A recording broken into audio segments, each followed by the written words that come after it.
മലയാള സിനിമയിൽ മയക്കുമരുന്നില്ല എന്നാണ് ആഷിഖ് അബു പറഞ്ഞത്. ശ്രദ്ധയിൽപ്പെട്ടു അങ്ങനെ ഒരു കാര്യം? ശ്രദ്ധപ്പെട്ടു. അതങ്ങനെയല്ല, അതിന് പൂർണ്ണമായിട്ട് പറയാം. മലയാള സിനിമയിൽ ഒരു ലഹരി ഉപയോഗവുമില്ല. അതും ആ ഭാഗമാണ് ഇപ്പോൾ സിനു പറഞ്ഞത്. അതിൻ്റെ ബാക്കി കേട്ടായിരുന്നോ? മുസ്ലിം നാമധാരിക്കെതിരായ സംഘപരിവാറിൻ്റെ ആക്രമണമാണ് എനിക്കെതിരെ നടക്കുന്നത്. ഇങ്ങനെയുണ്ട്. അപ്പോൾ സഖാവ് ആഷിഖ് അബു ഇപ്പോൾ ആഷിഖ് മൗലവി ആയെന്ന് തോന്നുന്നു. കാരണം മതം അവസാനത്തെ ആയുധമാണല്ലോ. ഇത് സഖാവാണ്. ഈ മാർക്സ് പറഞ്ഞിട്ടുണ്ട് മതം മനുഷ്യനെ മയക്കുന്ന കറുപ്പാണെന്ന്. കറുപ്പ് ഒരു ലഹരി വസ്തുവാണ്. അപ്പോൾ ഇതിന് ഉത്തരം പറയുന്നതിന് മുമ്പ് ഞാനൊരു ചെറിയ ചോദ്യം ചോദിക്കാം. 5 സുന്ദരിമാർ മുതൽ നീലാകാശം, പച്ചക്കടൽ, ചുവന്ന ഭൂമി എന്നൊക്കെ പറയുന്ന കുറേ സിനിമകൾ ആഷിഖ് അബു ചെയ്തിട്ടുണ്ട്. അതിൽ എൻ്റെ തിരക്കഥാകൃത്തായിരുന്നു ഹാഷിൻ മുഹമ്മദ്. ഹാഷിൻ മുഹമ്മദിനെതിരെ ഒരു കേസുണ്ടായിരുന്നല്ലോ ആഷിഖ് അബു. നിങ്ങളുടെ സിനിമയല്ലേ മലയാള സിനിമ എന്ന് പറയുന്നതിനകത്ത് നിങ്ങളുടെ സിനിമയും വരുമല്ലോ. ഈ സിനിമയിലെ തിരക്കഥാകൃത്തായിരുന്ന ഹാഷിൻ മുഹമ്മദിനെതിരെ വന്ന ഒരു വാർത്ത സംഘപരിവാർ പത്രത്തിലേതല്ല, ദേശാഭിമാനി പത്രത്തിലെ വാർത്തയുണ്ടായിരുന്നു. എന്താണെന്ന് വെച്ചാൽ ഇദ്ദേഹം മയക്കുമരുന്നടിച്ചു, തുണിയില്ലാതെ താമസിക്കുന്ന അപ്പാർട്ട്മെൻറ്റിലൂടെ നടന്നു, അവിടെ നിന്നൊരു വീട്ടമ്മയെ കയറി പിടിച്ചു, പോലീസ് വന്നു അറസ്റ്റ് ചെയ്തു. ആ വീട്ടിൽ നിന്ന് MDMA അടക്കമുള്ള മയക്കുമരുന്നൊക്കെ പിടിച്ചു. 3 വർഷം തടവ് ശിക്ഷയും വിധിച്ചു കോടതി. മലയാള സിനിമയല്ലായിരുന്നോ? അതെ. ആഷിഖ് അബു സംവിധാനം ചെയ്ത ആഷിഖ് അബുവിൻ്റെ സിനിമയല്ലേ? അപ്പോൾ മലയാള സിനിമയിൽ ലഹരി ഉപയോഗമേ ഇല്ല. ഇത് സംഘപരിവാർ പറയുന്നതാണെന്ന് പറഞ്ഞാൽ ആഷിഖ് അബുവിൻ്റെ സിനിമയിൽ എന്തായിരുന്നു സംഭവിച്ചത്? ഇനി സന്തോഷ് ഏച്ചിക്കാരൻ മലയാളത്തിലെ ശ്രദ്ധേയനായ ചെറുകഥാകൃത്താണ്. അദ്ദേഹത്തിൻ്റെ കഥയാണ് ഇടുക്കി ഗോൾഡൻ സിനിമയായത്. അദ്ദേഹം മാതൃഭൂമിയുടെ ഫെസ്റ്റിവലിൽ പരസ്യമായിട്ട് തള്ളി പറഞ്ഞു, എൻ്റെ കഥ ഇങ്ങനെയൊന്നും അല്ല, ആ കഥ ഇവന്മാരെ അടിമുടി മാറ്റി, ഞാനാണ് തിരക്കഥ എഴുതിയെങ്കിൽ ഈ കഥ ഇങ്ങനെ ആവില്ലായിരുന്നു. ഞാനൊരു സമ്മേളനത്തിലിരിക്കുമ്പോൾ ഒരു എക്സൈസ് ഉദ്യോഗസ്ഥൻ വന്ന് എന്നെ പരിചയപ്പെട്ടു. അദ്ദേഹം പറയുകയാണ്, ഇടുക്കി ഗോൾഡ് എന്ന സിനിമയുണ്ട്, അതിൻ്റെ തിരക്കഥ എഴുതിയവനെ കണ്ട വെടിവെച്ച് കൊല്ലണമെന്ന് എനിക്ക് ആഗ്രഹമുണ്ട്. കാരണം ആ സിനിമ കണ്ടിട്ട് ഈ സിനിമ കഞ്ചാവിനെ അങ്ങ് ഗ്ലോറിഫൈ ചെയ്യുകയാണ്. അതുകൊണ്ട് ഈ കേരളത്തിലെ സ്കൂൾ വിദ്യാർത്ഥികളിൽ ഏതാണ്ട് 80% മയക്കുമരുന്ന് ഉപയോഗിക്കുന്നവരായി മാറിയിരിക്കുന്നു. അവർക്ക് വലിയ പ്രചോദനം കൊടുക്കുന്ന സിനിമയായി ഇടുക്കി ഗോൾഡ് മാറി. എൻ്റെ തിരക്കഥയല്ല എൻ്റെ കഥ എടുത്ത് അതിനെ ആകെ അടിമുടി മാറ്റി കഞ്ചാവിനെ പ്രൊമോട്ട് ചെയ്യുന്ന ഒരു സിനിമയുണ്ടാക്കി വിട്ടു എന്ന് കഥാകൃത്തായ സന്തോഷ് ഏച്ചിക്കാരൻ പറയുന്ന ഒരു വീഡിയോ ഉണ്ട്. മാതൃഭൂമി ഫെസ്റ്റിവലിൽ നടത്തിയ പ്രസംഗമാണ്. ആഷിഖ് അബു കണ്ടിട്ടുണ്ടായിരുന്നു. ഇടുക്കി ഗോൾഡ് ഞാൻ എഴുതിയിട്ടുണ്ടെങ്കിൽ അത് വേറൊരു തിരക്കഥയായിട്ട് മാറുമായിരുന്നു. എൻ്റെ ഇടുക്കി ഗോൾഡിനോട് യാതൊരു തരത്തിലുള്ള നീതി പുലർത്തിയിട്ടുമല്ല ആ പടം ചെയ്തിരിക്കുന്നത്. പക്ഷേ എൻ്റെ കഥയിൽ അങ്ങനെയുള്ളൊരു സംഭവമില്ല.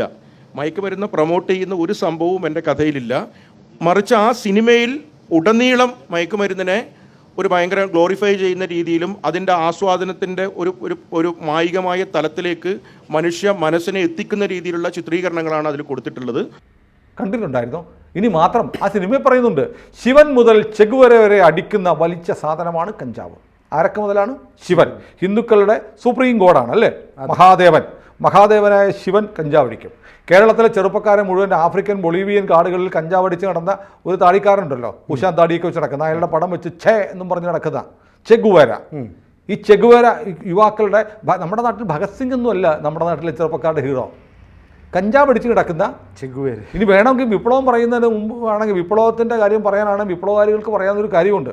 കാരണം ഭഗത് സിംഗിനെ തൂക്കിലേറ്റുന്നതിന് മുമ്പ്, കഥയാണ് നേരാണെന്ന് എനിക്കറിയില്ല, ജയിലിൽ തൂക്കിക്കൊല്ലുന്ന അന്ന് ജയിലിൽ വന്ന് വാർഡൻ വന്ന് വിളിച്ചു, വാ പോകാമെന്ന് പറഞ്ഞു. അദ്ദേഹം പറഞ്ഞു 2 മിനിറ്റ് വേണം, ഞാൻ ഒരു പുസ്തകം വായിച്ചുകൊണ്ടിരിക്കുകയാണ്, ഒരു വിപ്ലവകാരി മറ്റൊരു വിപ്ലവകാരിയെ കണ്ടുകൊണ്ടിരിക്കുകയാണ്, അതായത് ലെനിൻ്റെ പുസ്തകം വായിച്ചുകൊണ്ടിരിക്കുക, ഏതാനും പേജുകൾ കൂടി ബാക്കിയുണ്ട്, അതോടെ വായിച്ച് തീർക്കട്ടെ എന്ന് പറഞ്ഞു എന്നൊരു കഥ കമ്മ്യൂണിസ്റ്റുകൾ പറയുന്നുണ്ട്. നേരോ തെറ്റോന്നും എനിക്കറിയില്ല. എന്നാൽ അങ്ങനെ ഒരു പാരമ്പര്യം കൂടെ ഭഗത് സിംഗിനുണ്ട്. തൂക്കിലിടാൻ നേരത്ത് എല്ലാ ദിവസവും വെയിറ്റ് നോക്കും. തൂക്കിൽ കൊല്ലുന്ന തലേ ദിവസം നോക്കുമ്പോഴും ഭഗത് സിംഗിൻ്റെ വെയിറ്റ് കൂടിയിരുന്നു, ഒരു ഭയവും ഇല്ലായിരുന്നു.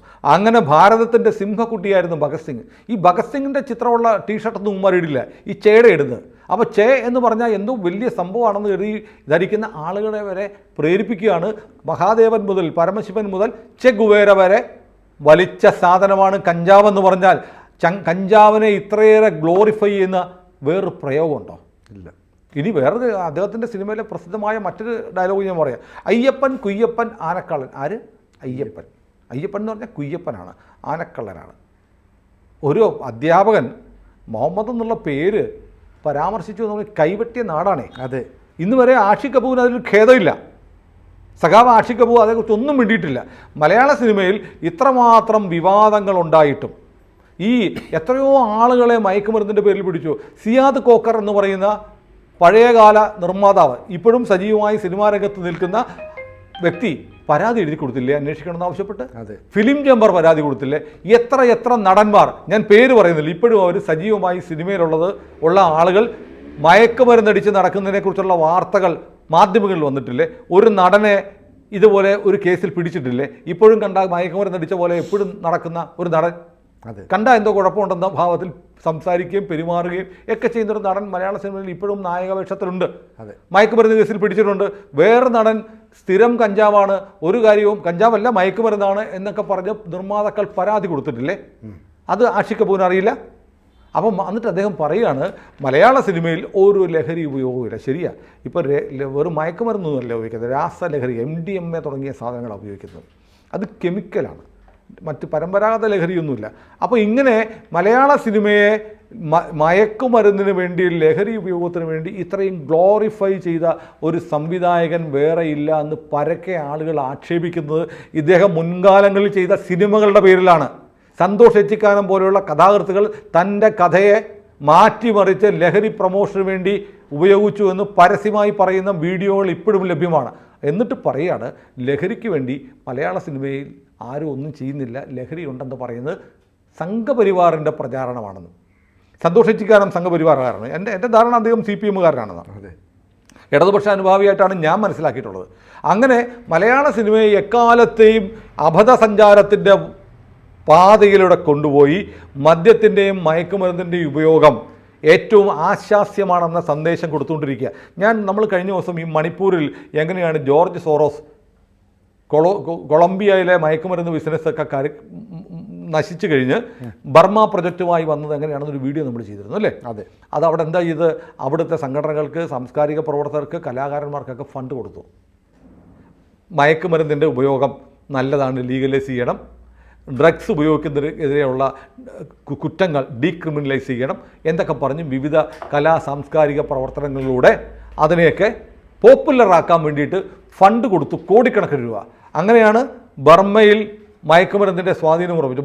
ബർമ പ്രൊജക്റ്റ് ഉണ്ടാക്കി ഇന്ത്യയിലേക്ക് കൊണ്ടുവന്ന് മണിപ്പൂർ കലാപമൊക്കെ ആയിട്ട് ബന്ധപ്പെട്ട് നമ്മൾ 4 ദിവസം മുമ്പ് ചെയ്ത വീഡിയോ ഇപ്പോഴും കിടപ്പുണ്ട്. ഇപ്പോൾ കാണാത്ത പ്രേക്ഷകർ അതും കൂടെ ഒന്ന് കാണുമ്പോൾ മലയാള സിനിമയിൽ ഇങ്ങനെ മയക്കുമരുന്നിൻ്റെ പ്രൊമോഷന് വേണ്ടി ചില സിനിമാക്കാർ പ്രവർത്തിക്കുന്നതും വേറെ ആരുടെയോ ഫണ്ട് വാങ്ങിയിട്ടാണ് എന്ന് സംശയിച്ചാൽ ഒരു തെറ്റുമില്ല. കാരണം മയക്കുമരുന്ന് എന്ന് പറഞ്ഞാൽ ലോകത്തിലെ ഏറ്റവും വലിയ ബിസിനസ്സാണ്. മോഹൻലാൽ ഒരു സിനിമയെ പറഞ്ഞത് ഡേർട്ടി ബിസിനസ്സാണ്. പക്ഷേ ആ ഡേർട്ടി ബിസിനസ്സാണ് പണം ഉണ്ടാക്കാൻ ഏറ്റവും വലിയ മാർഗം. മലയാള സിനിമയെ മയക്കുമരുന്നിൻ്റെ പ്രൊമോഷന് വേണ്ടി ഉപയോഗിക്കുന്നുണ്ട്. ഒരു തർക്കവുമില്ല. മലയാള സിനിമയിലാണ് ഏറ്റവും കൂടുതൽ മയക്കുമരുന്നിൻ്റെ ഉപയോഗമുള്ളതെന്ന് നമ്മളല്ല പറഞ്ഞിരിക്കുന്നത്. ഹേമ കമ്മിറ്റിയിലെ 3 കമ്മിറ്റി അംഗങ്ങളും ഏകകണ്ഠമായി 3 റിപ്പോർട്ടിലും എഴുതി വച്ചിരിക്കുന്നത് മയക്കുമരുന്നിൻ്റെ ഉപയോഗത്തെക്കുറിച്ചാണ്. അത് വെറുതെ അവർ സ്വപ്നം കണ്ടെഴുതിയല്ല. സിനിമാ പ്രവർത്തകരെ വിളിച്ചു വരുത്തി അവരുടെ മൊഴികൾ എടുത്തതിന് ശേഷം കമ്മിറ്റിയിലെ 3 അംഗങ്ങൾ ഏകകണ്ഠമായി ഒരേ സ്വരത്തിൽ പറഞ്ഞിട്ടുള്ള ഒറ്റ വിഷയം ഡ്രഗ്സിൻ്റെ ഉപയോഗത്തെക്കുറിച്ചാണ്.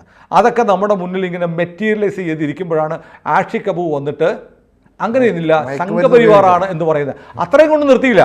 ഏറ്റവും അപകടകരമായ കാര്യം, എല്ലാ പ്രതിരോധവും തെറ്റുമ്പോൾ മതത്തിൻ്റെ മറ തേടുകയാണ്. ഞാൻ ഇസ്ലാം ആയതുകൊണ്ട്, ഞാൻ മുസ്ലിം ആയതുകൊണ്ട് എന്നെ ആക്രമിക്കുന്നു. നാണമില്ലേ?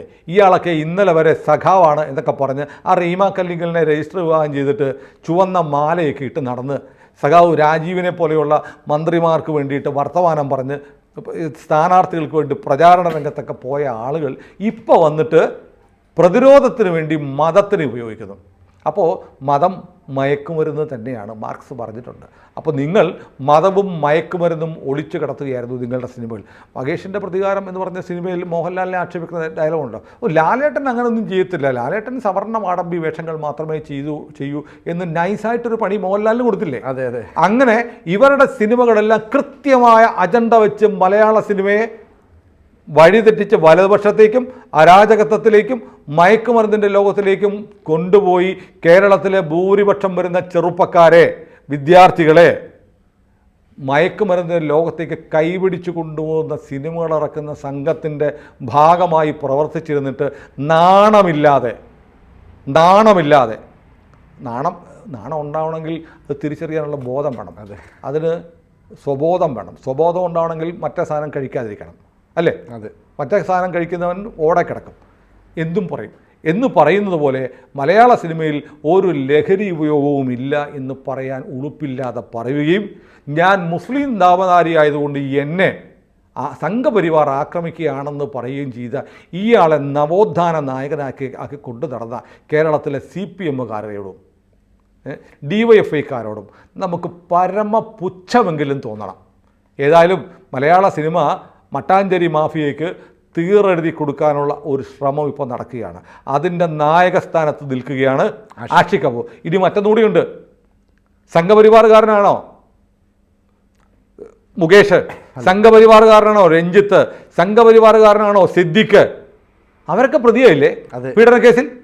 എങ്ങനെയാ? ജയസൂര്യ സംഘപരിവാറുകാരനാണോ?